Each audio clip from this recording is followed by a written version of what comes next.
उर्दू सफ़ा को सब्सक्राइब कीजिए और आने वाली हर नई वीडियो के लिए घंटी दबाइए। ब्लैक मास्क मुसन्निफ मजहर कलीम। राना हाउस के बैरूनी बरामदे में जवाना एक कुर्सी पर खामोश बैठा हुआ था। उसे यहाँ इसी हालत में बैठे हुए काफ़ी देर गुजर गई थी। जोसेफ इस दौरान कई बार इस बरामदे से गुजरा और हर बार इसने जवाना को इसी हालत में साकित और जामिद बैठे हुए देखा। क्या बात है जवाना, क्या सोच रहे हो? आखिर जोसेफ से ना रहा गया तो उसने रुक कर पूछ ही लिया। कुछ नहीं, बस वैसे ही बैठा हूँ, जवाना ने मुस्कुराते हुए कहा, लेकिन इसके मुस्कुराने का अंदाज बता रहा था कि वो ज़बरदस्ती मुस्कुरा रहा है। क्या इक्रीमिया याद आ रहा है? जोसेफ ने मुस्कुराते हुए कहा। हाँ, यही समझ लो, जवाना ने एक तवील सांस लेते हुए कहा।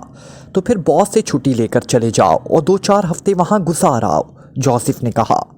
अब मैं वहाँ जाकर क्या करूँगा? जवाना ने कहा। तो जोसेफ बेइख्तियार चौंक पड़ा। क्या इक्रीमिया बदल गया है? जोसेफ ने कहा।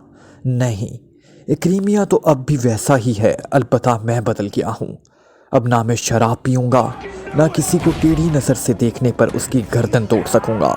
फिर वहाँ जाकर मैं क्या करूँगा? जवाना ने कहा। इसका मतलब है कि तुम पर आज बोरियत के देवता का असर हो गया है, जोसेफ ने पास बड़ी हुई कुर्सी घसीटकर इस पर बैठते हुए कहा। जोसेफ, मैं सोच रहा हूँ कि यहाँ मैं क्यों रह रहा हूँ, क्यों अपना वक्त और अपनी ज़िंदगी ज़ाया कर रहा हूँ। मास्टर अब कई माह इधर का रुख नहीं करता, फिर तुम और मैं सारा दिन यहाँ बैठे मक्खियाँ मारते रहते हैं। आखिर ये क्या ज़िंदगी है? जवाना ने इस बार तफसील से बात करते हुए कहा। तुम्हें ज़िंदगी गुजारने के लिए बॉस ने कभी रोका तो नहीं?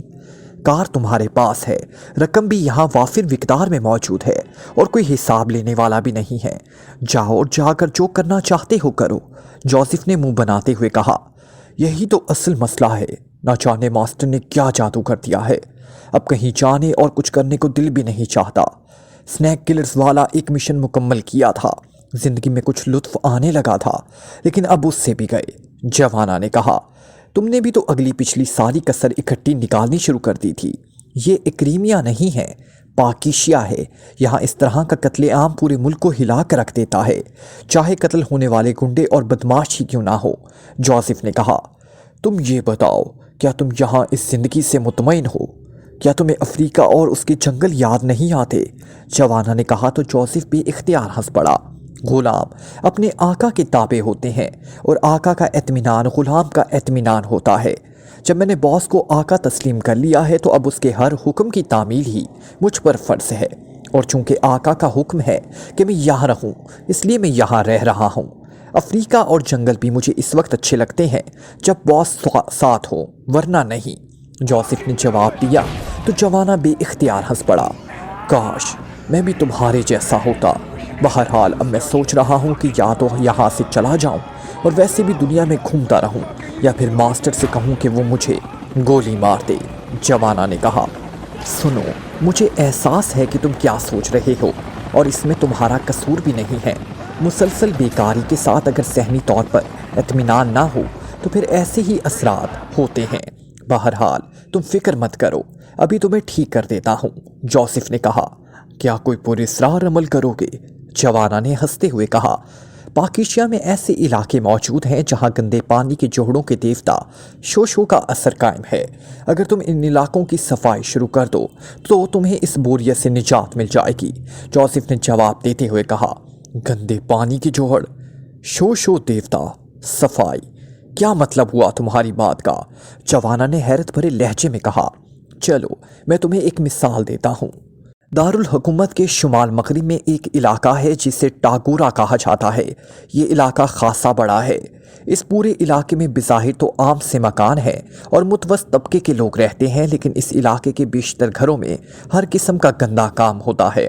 फहश फिल्में जिनसे शहर के नौजवानों के किरदारों को यहाँ ख़राब किया जाता है, उन्हें लालच देकर और ब्लैकमेल करके उनसे बाद में जराइम कराए जाते हैं। इस तरह सैकड़ों मासूम नौजवान इस खौफनाक चक्कर में फंसकर अपने आप को और अपने ख़ानदानों को तबाह कर देते हैं। वहाँ के शरीफ लोग इसके खिलाफ आवाज़ उठाने से भी डरते हैं, इसलिए ये पूरा इलाका गंदे पानी का जौहर बन चुका है और वहाँ शोशो देवता का गंदा काम ना सिर्फ जारी है बल्कि बढ़ता जा रहा है। तुम वहाँ जाओ اور اس علاقے کی صفائی شروع کر دو، جوزف نے کہا اور جوانا کے چہرے پر حیرت کے تاثرات ابھر آئے۔ تمہیں اس کے بارے میں کیسے علم ہوا؟ جوانا نے حیرت بھرے لہجے میں پوچھا۔ میں ایک بار وہاں سے گزرا تھا تو میں نے شوشو دیوتا کی بو سونگھی تھی، پھر میں نے ٹائیگر سے بات کی تو ٹائیگر نے میرے کہنے پر وہاں کا دورہ کیا اور مجھے وہ کچھ بتایا جو میں نے تمہیں بتایا ہے، جوزف نے جواب دیتے ہوئے کہا۔ تو تم نے خود اس گندے پانی کے جوہر کی صفائی کیوں نہ کی؟ جوانا نے کہا۔ میں نے باس سے کہا تھا لیکن باس نے مجھے منع کر دیا۔ اس نے مجھے کہا کہ رانا ہاؤس کو اکیلا نہیں چھوڑا جا سکتا، اس لیے میں خاموش ہو گیا، جوزف نے جواب دیا۔ ٹائیگر نے وہاں کام کیا؟ جوانا نے پوچھا۔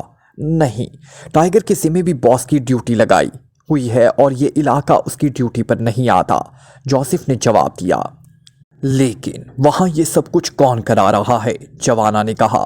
ٹائیگر کے مطابق ٹاگورا علاقے میں ایک ہوٹل ہے جسے شرفو کا ہوٹل کہا جاتا ہے۔ اس ہوٹل کا مالک شرفو کسی کالو بدماش کا نمائندہ ہے۔ اس کالو نے یہ سب کچھ وہاں شروع کر رکھا ہے، جوزف نے کہا۔ تو اس کالو کی گردن توڑنے سے صفائی ہو جائے گی؟ جوانا نے کہا۔ نہیں، کالو تو بس ایک مہرا ہے، اس کی سرپرستی دارالحکومت کا کوئی بڑا بدماش کر رہا ہے، لیکن وہ سامنے نہیں آتا۔ اصل مسئلہ اس گروہ کو ٹریس کر کے اس کا خاتمہ کرنا ہے۔ ویسے ٹائیگر کا کہنا ہے کہ اس گروہ کا مرکزی کردار کوئی راجہ نامی بدماش ہے، لیکن یہ راجہ بڑے ہوٹلوں یا کلبوں کا آدمی نہیں ہے۔ اس نئے ٹائیگر اس کے بارے میں کچھ نہیں جانتا، جوزف نے کہا۔ ٹھیک ہے، تم نے واقعی درست نشاندہی کی ہے، یہ واقعی سنیک کلرز کا مشن بنتا ہے، لیکن اب ماسٹر سے اجازت تو بہرحال لینی پڑے گی، جوانا نے کہا۔ اگر تم کہو تو میں باس سے تمہاری بات کرا دیتا ہوں، جوزف نے کہا۔ کیا تم میرا ساتھ نہیں دو گے؟ تم بھی تو سنیک کلرز کے ممبر ہو، جوانا نے کہا۔ باس کی اجازت کے بغیر میں رانا ہاؤس نہیں چھوڑ سکتا، جوزف نے جواب دیا۔ اوکے، تم ماسٹر سے میری بات کراؤ، جوانا نے کہا تو جوزف اٹھ کر چلا گیا۔ کافی دیر بعد وہ واپس آیا اور آ کر کرسی پر بیٹھ گیا۔ کیا ہوا؟ کیا ماسٹر نہیں ملا؟ جوانا نے چونک کر پوچھا۔ نہیں، باس فلیٹ پر موجود تھا، میں نے اسے تفصیل سے سب کچھ بتا دیا۔ باس نے کہا ہے کہ وہ خود رانا ہاؤس آ رہا ہے، پھر بات ہوگی، جوزف نے کہا تو جوانا نے اسبات میں سر ہلا دیا۔ عمران اپنے فلیٹ کے سٹنگ روم میں بیٹھا ایک سائنسی رسالے کے مطالعہ میں مصروف تھا۔ سلیمان دوپہر اور رات کے کھانے کی خریداری کے لیے مارکیٹ گیا ہوا تھا۔ کچھ دیر بعد فلیٹ کا دروازہ کھلنے کی مخصوص آواز سنائی دی تو عمران سمجھ گیا کہ سلیمان واپس آ گیا ہے، اور پھر واقعی سلیمان کے قدموں کی مخصوص آواز سنائی دینے لگی۔ لیکن عمران یکلخت چونک پڑا کیونکہ سلیمان کی چال میں وہ مخصوص انداز موجود نہ تھا جو اس کی چال کا خاصہ تھا۔ عمران نے رسالے سے نظریں ہٹائیں اور دروازے کی طرف دیکھنے لگا۔ چند لمحوں بعد سلیمان ہاتھ میں شاپنگ بیگ سنبھالے اور دروازے کے سامنے سے گزرا۔ سلیمان، عمران نے انتہائی سنجیدہ لہجے میں کہا۔ آ رہا ہوں صاحب، سلیمان کی آواز سنائی دی، اور پھر تھوڑی دیر بعد سلیمان واپس آیا تو وہ خالی ہاتھ تھا۔ ظاہر ہے وہ شاپنگ بیگ کچن میں رکھ کر واپس آیا تھا۔ جی صاحب، سلیمان نے اندر آتے ہوئے انتہائی سنجیدہ لہجے میں کہا۔ عمران اسے سر سے پاؤں تک غور سے دیکھتا رہا۔ کیا ہوا؟ کیا گر گئے تھے؟ چوٹ لگ گئی ہے؟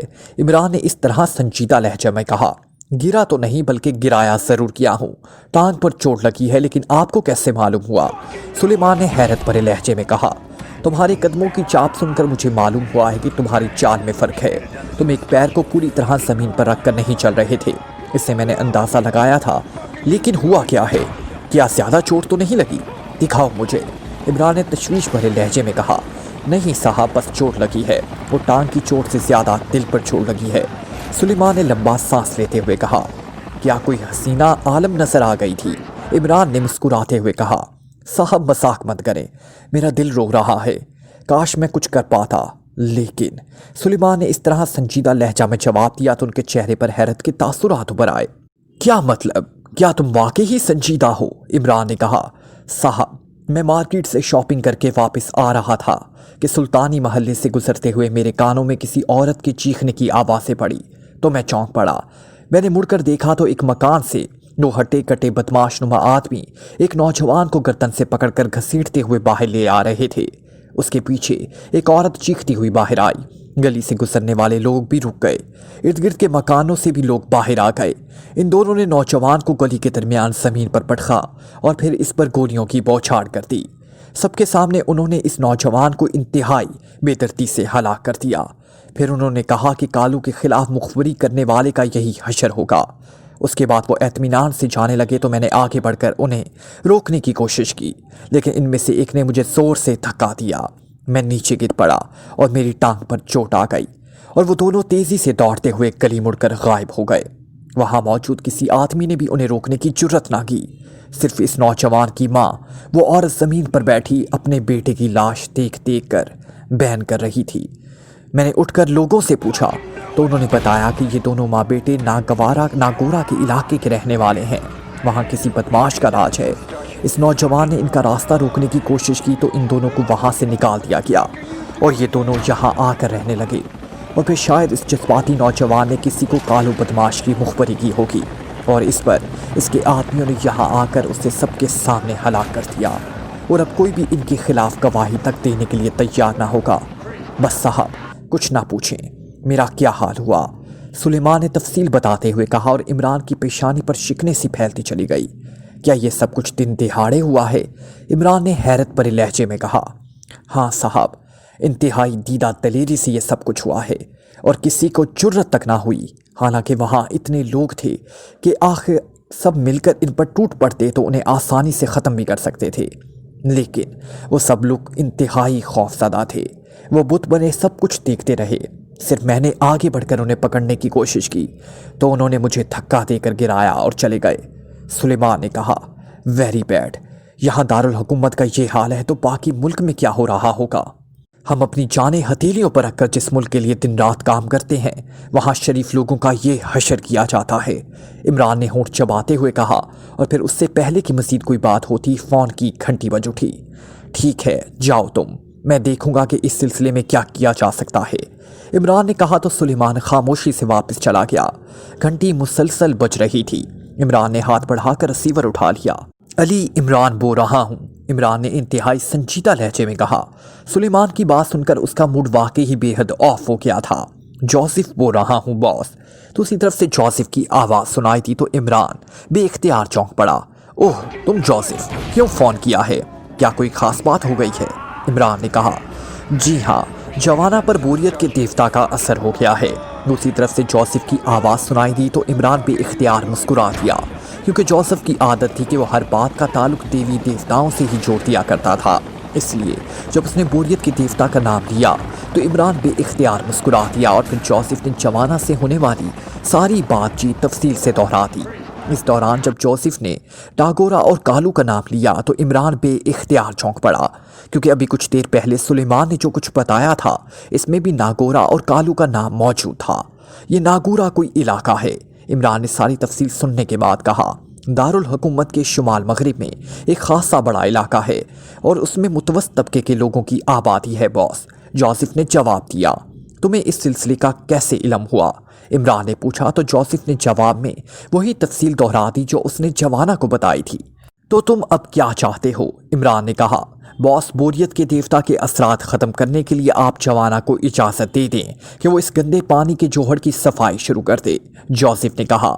तो तुमने जवाना जैसे मास्टर किलर को अब जमादार बना दिया है कि वो गंदे पानी के जोड़ों की सफाई करता फिरे। इमरान ने कहा।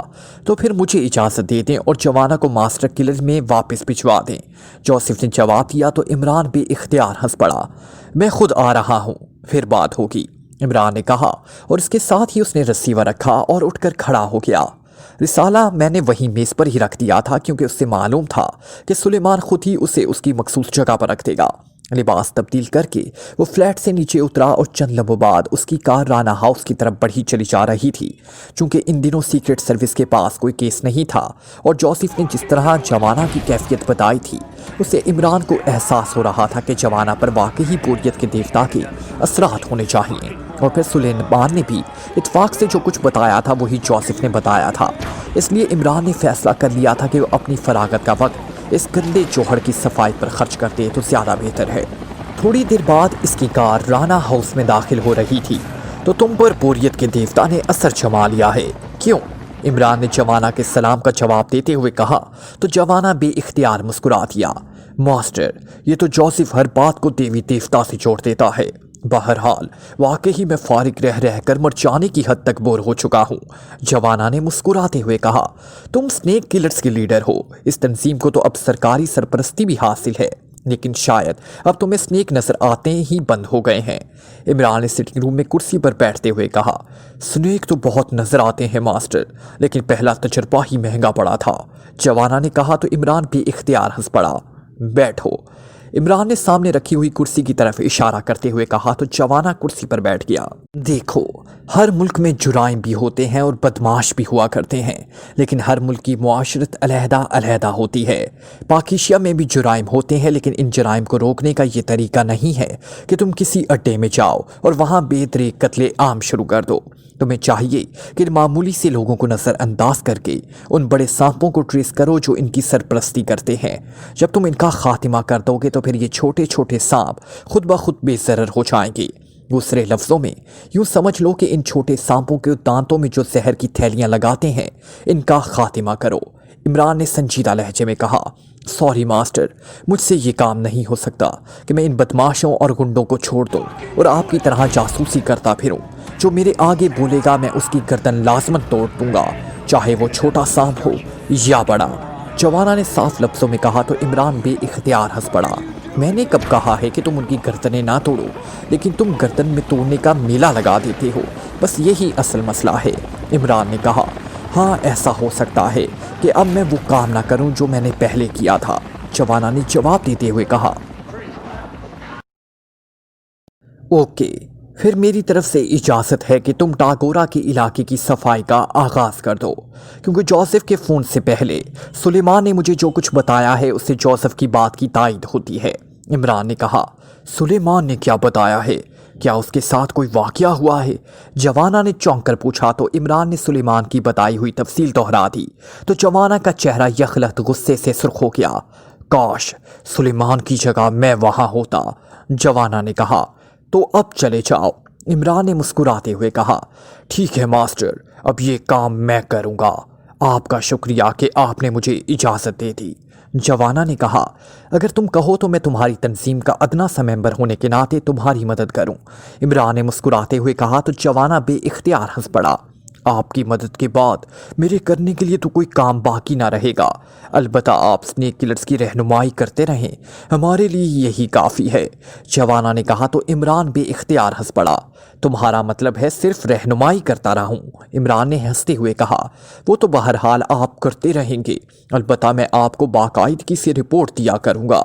आप हमारी रहनुमाई कर दिया करें। जवाना ने मुस्कुराते हुए कहा, तो दरअसल तुम नहीं चाहते कि मैं तुम्हारे साथ काम करूं? इमरान ने कहा, ये बात नहीं, मैं दरअसल ये नहीं चाहता कि आप अपना काम छोड़कर इन छोटे छोटे गुंडों और बदमाशों से लड़ते फिरें। जवाना ने इस बार संजीदगी से जवाब देते हुए कहा, ओके, फिर मैं टाइगर को बुलाकर तुम्हारे साथ भिजवा देता हूँ, वो इन मामलात में खासा समझदार है। इमरान ने कहा और उसके साथ ही उसने जेब से ट्रांसमीटर निकालकर इस पर फ्रिक्वेंसी एडजस्ट करना शुरू कर दी। फिर फ्रिक्वेंसी एडजस्ट करके उसने ट्रांसमीटर का बटन ऑन किया और फिर टाइगर को कॉल देना शुरू कर दी और टाइगर की कॉल अटेंड करने पर उसने उसे फौरन राना हाउस पहुंचने का हुक्म देकर ट्रांसमीटर ऑफ कर दिया। तहखाने नुमा कमरे की एक दीवार के साथ एक अधीड़ उम्र आदमी जंजीरों से बंधा हुआ खड़ा था। इसका चेहरा जर्द पड़ा हुआ था और आंखें फटी फटी सी दिखाई दे रही थी। ये आदमी अपने लिबास और अंदाज से किसी शरीफ खानदान का फर्द दिखाई दे रहा था। इस आदमी के मुंह पर टेप लगी हुई थी, इसलिए वो खामोश खड़ा था। अचानक इस तहखाने नुमा कमरे का दरवाज़ा खुला और एक दियो कामत इंतहाई वर्जिशी जिस्म का आदमी अंदर दाखिल हुआ। वो सर से गंजा था, उसके एक कान में बड़ी सी बाली थी। उसने जीन्स की पैंट पर गहरे सुर्ख रंग की हाफ आस्तीन शर्ट पहनी हुई थी। इसके चेहरे पर जख्मों के बेशुमार मंदमिल शुदा निशानात थे। छोटी छोटी आंखों में तेज चमक थी और उसकी ठोड़ी के हथौड़ा टाइप साख्त उसकी सफाकी और बेरहमी की निशानदही कर रही थी।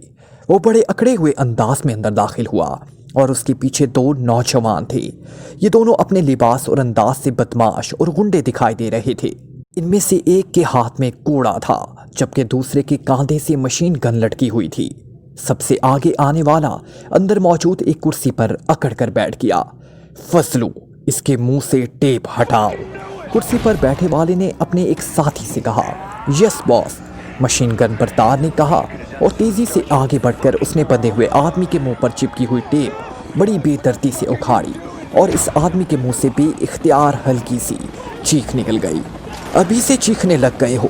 تم نے کیا سمجھ لیا تھا کہ کونسلر پر جانے کے بعد تم جو چاہے کرتے پھرو گے؟ کرسی پر بیٹھے ہوئے آدمی نے انتہائی غصیلے لہجے میں تقریباً دھاڑتے ہوئے کہا، میں نے کیا کیا ہے؟ تم کون ہو؟ میں تو تمہیں جانتا بھی نہیں۔ ادھیڑ عمر آدمی نے خوفزدہ سے لہجے میں کہا، میرا نام شرفو ہے اور میں اس سارے علاقے کا بادشاہ ہوں۔ تم سلطانی محلے کے کونسلر ہو۔ وہاں ہمارا ایک دشمن جس نے ہمارے آدمیوں کے خلاف مخبری کی تھی چھپ کر رہ رہا تھا۔ ہمارے آدمیوں نے اسے تلاش کر لیا اور پھر اسے باہر نکال کر گلی میں گولی مار دی تاکہ دوسروں کو عبرت ہو، اور تم اس مرنے والے کی ماں کے ساتھ ہمارے خلاف کارروائی کرانے کے لیے پولیس کے پاس گئے تھے۔ وہ لوگ گئے تھے نا؟ کرسی پر بیٹھتے ہوئے آدمی جس نے اپنا نام شرفو بتایا تھا مسلسل بولتے ہوئے کہا، ہاں لیکن یہ کونسلر ہونے کے ناطے میرا فرض تھا۔ میں اگر اس عورت کے ساتھ نہ جاتا تو علاقے کے لوگ مجھے برا بھلا کہتے۔ بندھے ہوئے آدمی نے آہستہ سے کہا، اور اب علاقے کے لوگ کیا کہیں گے جب تمہاری دو نوجوان بیٹیوں کو میرے آدمی تمہارے گھر سے نکال کر سڑک پر گھسیٹیں گے، ان کے لباس پھاڑ ڈالیں گے اور ان کی بے حرمتی کریں گے، اور پھر انہیں گولیاں ماری جائیں گی، تمہارے پورے گھر کو بموں سے اڑا دیا جائے گا اور اس کوڑے سے تمہارے جسم کا ایک ایک ریشہ پھاڑ دیا جائے گا، اور جب تم اپنے گھر کے سامنے زندہ لاش بنے ہوئے پڑے ہوگے، بولو اس وقت علاقے کے لوگ کیا کہیں گے؟ شرفو نے انتہائی غصیلے لہجے میں کہا، مجھے معاف کر دو، مجھے معلوم نہیں تھا، میں وعدہ کرتا ہوں آئندہ تمہارے راستے میں نہیں آؤں گا۔ اس آدمی نے خوف سے کانپتے ہوئے لہجے میں کہا، معافی کا لفظ میرے پاس نہیں ہوا کرتا، سمجھے؟ تم نے ہمارے خلاف کارروائی کر کے اپنا اور اپنے خاندان کا انجام بھیانک بنا لیا ہے۔ شرفو نے اور زیادہ غصیلے لہجے میں کہا، مجھے کچھ نہ کہو، میں وعدہ کرتا ہوں۔ ادھیڑ عمر آدمی نے اور زیادہ خوفزدہ لہجے میں کہا، گیٹو۔ شرفو نے اس کو دیکھتے ہوئے کوڑا بردار کی طرف بلا کر اسے کہا، یس باس۔ گیٹو نے فوراً ہی انتہائی موتبانہ لہجے میں جواب دیا، چلو آگے بڑھو اور اس پر اتنے کوڑے برساؤ کہ اس کے جسم کا کوئی حصہ زخمی ہونے سے نہ رہ جائے، لیکن اسے زندہ رہنا چاہیے تاکہ یہ اپنی لڑکیوں اور اپنے گھر کا عبرت ناک منظر دیکھ سکے۔ شرفو نے کہا تو کوڑا بردار تیزی سے آگے بڑھا اور دوسرے لمحے کمرہ اس بندھے ہوئے آدمی کی چیخوں سے گونج اٹھا۔ گیٹو اس پر مسلسل کوڑے برسا رہا تھا۔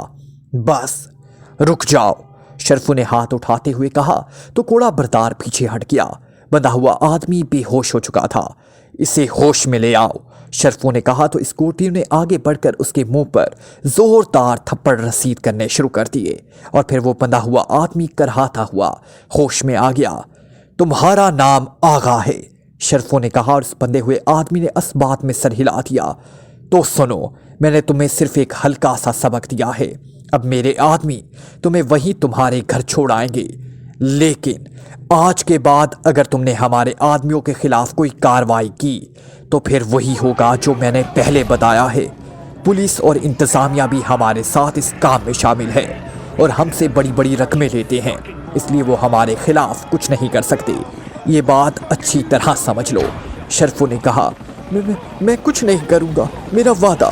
آغا نے آہستہ سے کہا تو شرفو کرسی سے اٹھ کر کھڑا ہوا۔ فضلو، تم اسے کھول کر جیپ میں ڈال کر لے جاؤ اور اسے اس کے گھر کے قریب چوک پر اتار کر واپس آ جاؤ، شرفو نے کہا۔ یس باس، اس مشین گن بردار نے کہا۔ گیٹو، میں اب اپنے ٹھکانے پر جا رہا ہوں، تم نے یہاں کا خیال رکھنا ہے، شرفو نے کوڑا بردار کو حکم دیتے ہوئے کہا۔ یس باس، اس کوڑا بردار نے جواب دیا۔ یہ میری طرف سے تمہیں آخری وارننگ ہے آغا، ورنہ تمہارا جو حشر ہوگا وہ دنیا کے لیے عبرت ناک ہوگا، شرفو نے بندھے ہوئے آدمی سے کہا اور اس کے ساتھ ہی وہ مڑ کر تیز تیز قدم اٹھاتا تیزی سے تہخانے نما کمرے کے دروازے کی طرف بڑھتا چلا گیا۔ جوانا کی جہازی سائز کے نئے ماڈل کی کار تیزی سے سڑک پر دوڑتی ہوئی آگے بڑھی چلی جا رہی تھی۔ ड्राइविंग सीट पर जवाना था, जबकि साइड सीट पर टाइगर बैठा हुआ था।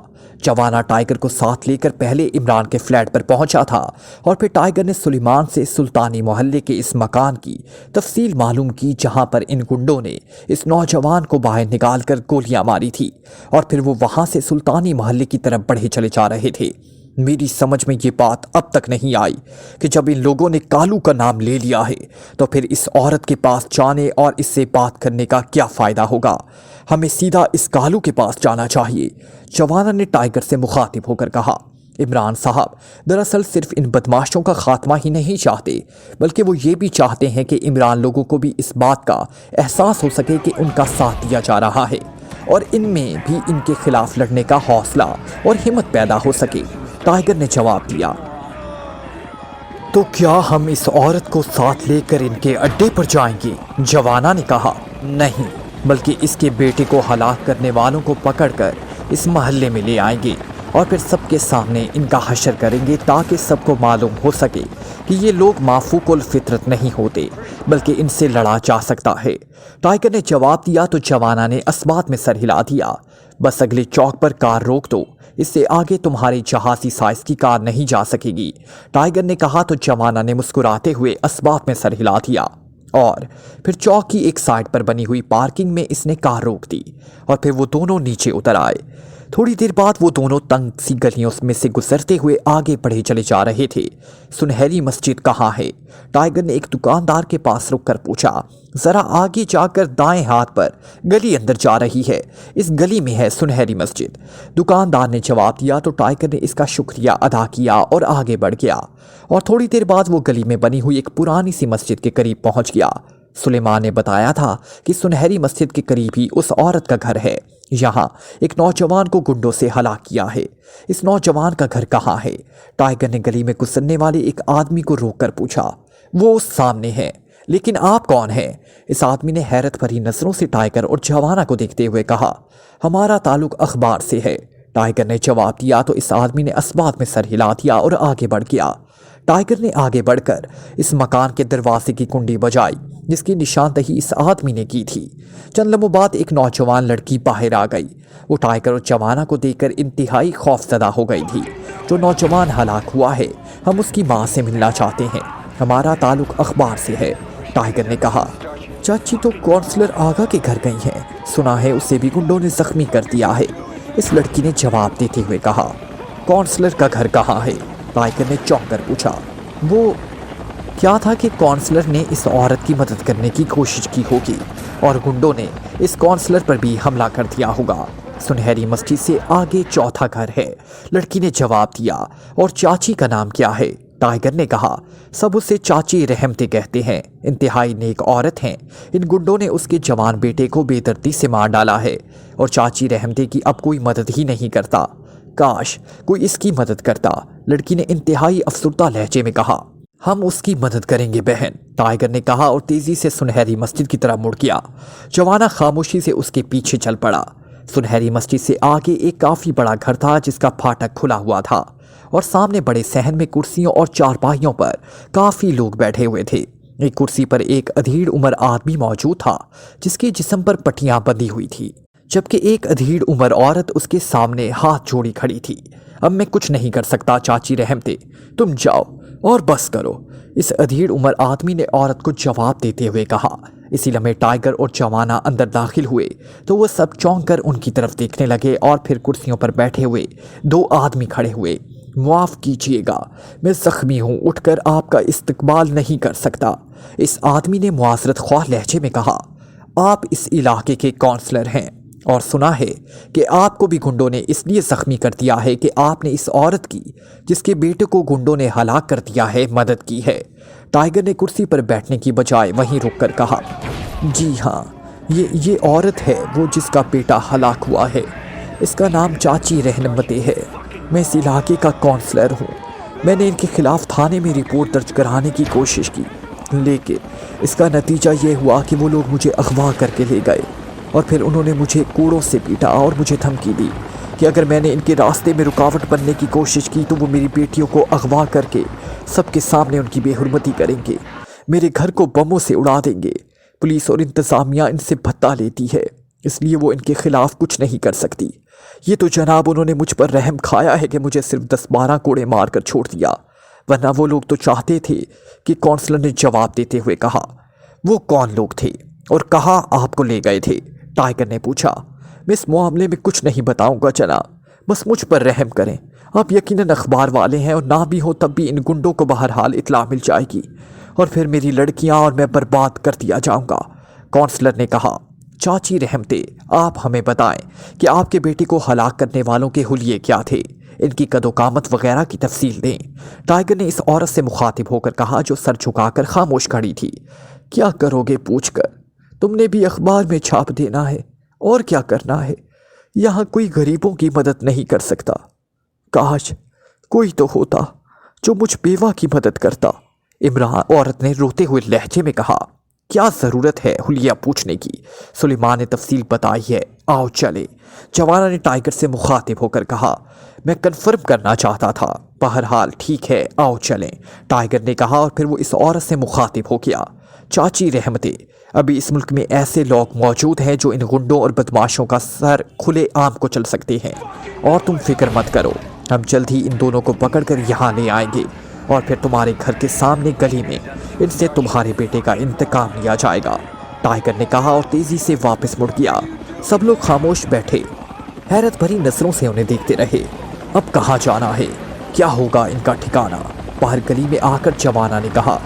असल गढ़ तो टाकोरा में है, लेकिन यहाँ भी इनका एक अड्डा मौजूद है, आओ, टाइगर ने कहा और फिर वो मुख्तलिफ गलियों से गुजरते हुए एक बड़ी सी गली में पहुंच गए। वहाँ एक होटल सा बना हुआ था।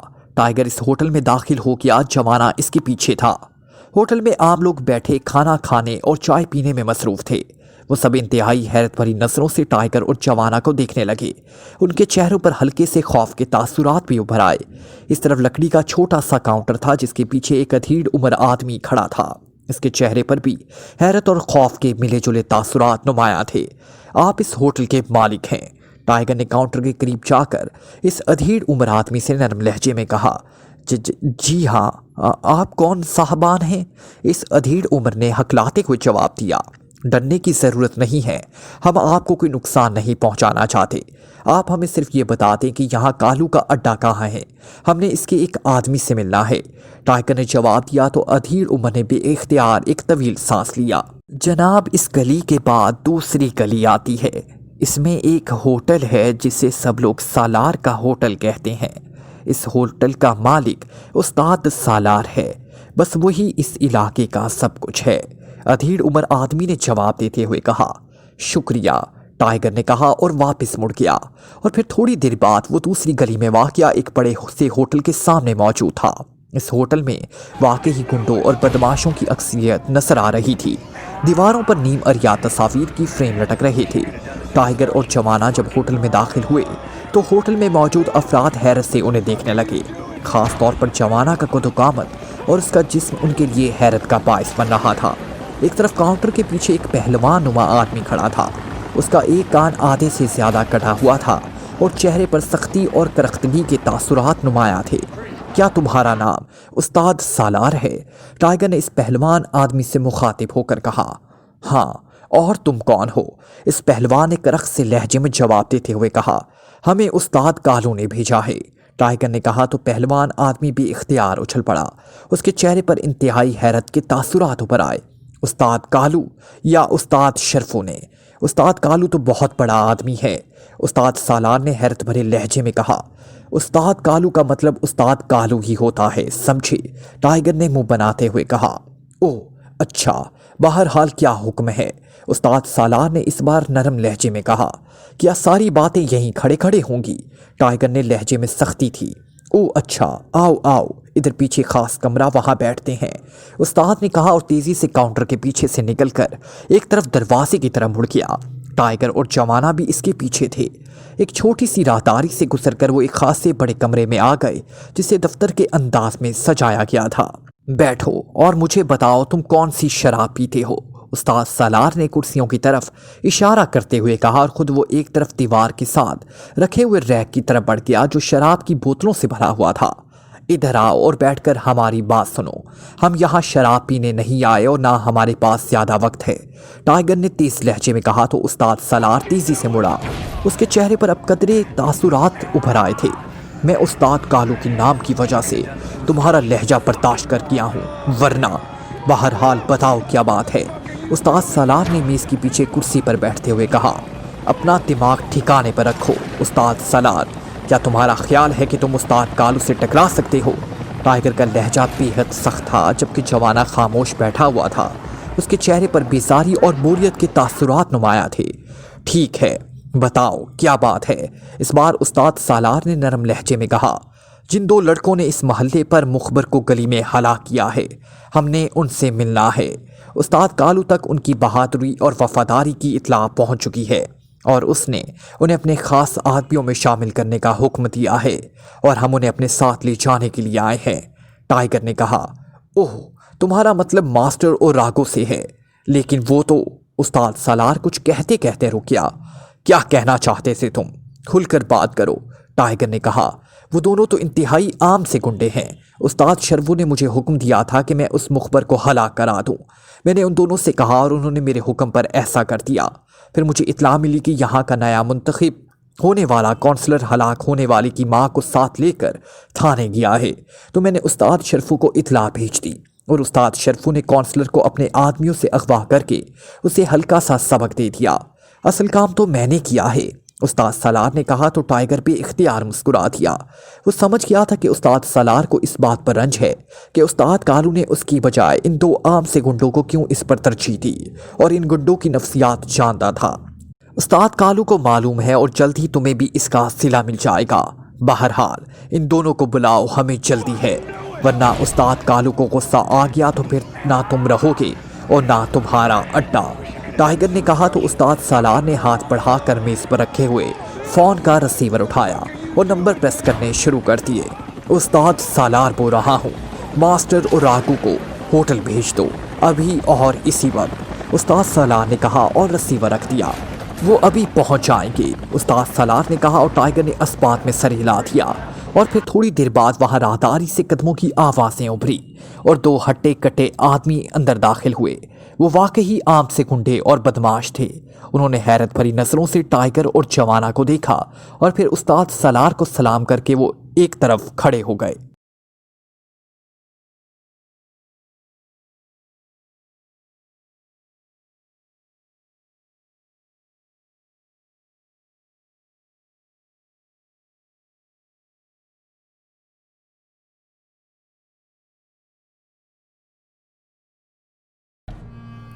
Like, comment, share, press the bell icon